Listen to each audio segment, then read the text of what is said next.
Hey guys, this is Jerry Mateo with In the DAW, and today we have some new audio plugin news. I guess this would be DAW news.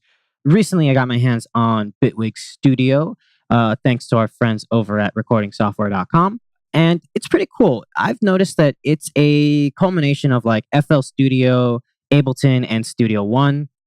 It has a lot of the drag and drop elements of FL and Studio One.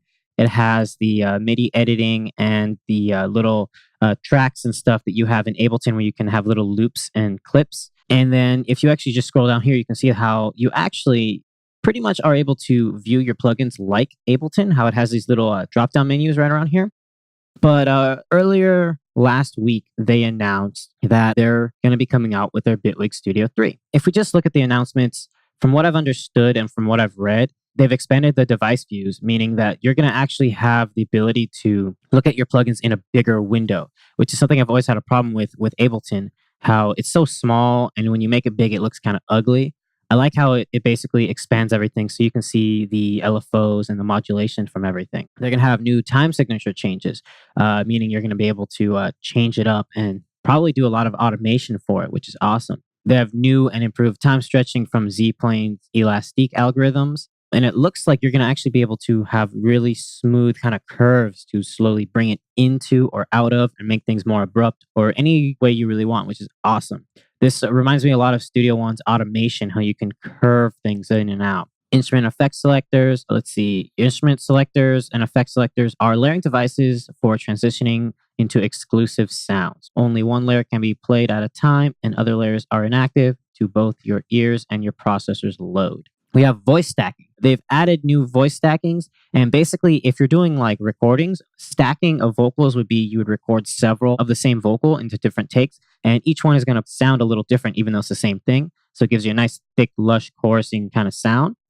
And for synths, which is what this is, it basically plays multiple voices of the same sound. The voice stacking modulator can be used in conjunction with the voice stacking for detailed mapping controls of each voice in the stack. So this is where you could actually control if it's going to be exactly the same or slightly different. They have a sound content update, new presets. From what this sounds like, it's basically going to be adding a bunch of new sounds and designs. You can join the beta. One thing that I kind of glazed over or didn't even really look at is the Phase 4 modulation synthesizer.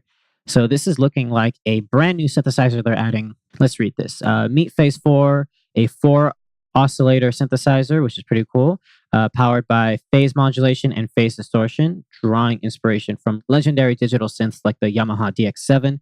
This is an amazing synthesizer. I recently did a video for recording software on this, and this is literally like my favorite synthesizer. It's literally the most sold synthesizer in the world, I think. You have Casio's CZ series. Phase 4 is capable of vintage sounds, but goes further, expanding these phase modulation concepts. At the heart of each of the 4 stereo oscillators in Phase 4 is a sine wave that can be shaped by 5 different phase distortion algorithms. Each oscillator can also be phase modulated by the other 3 oscillators. The oscillators can be manipulated by the built-in filters. This extensive controls of phase distortion and phase modulations allow for easy and fast access to truly complex phase manipulation. That's really cool. Let's check out the video. Let's just look through, it's like a little 45-second video.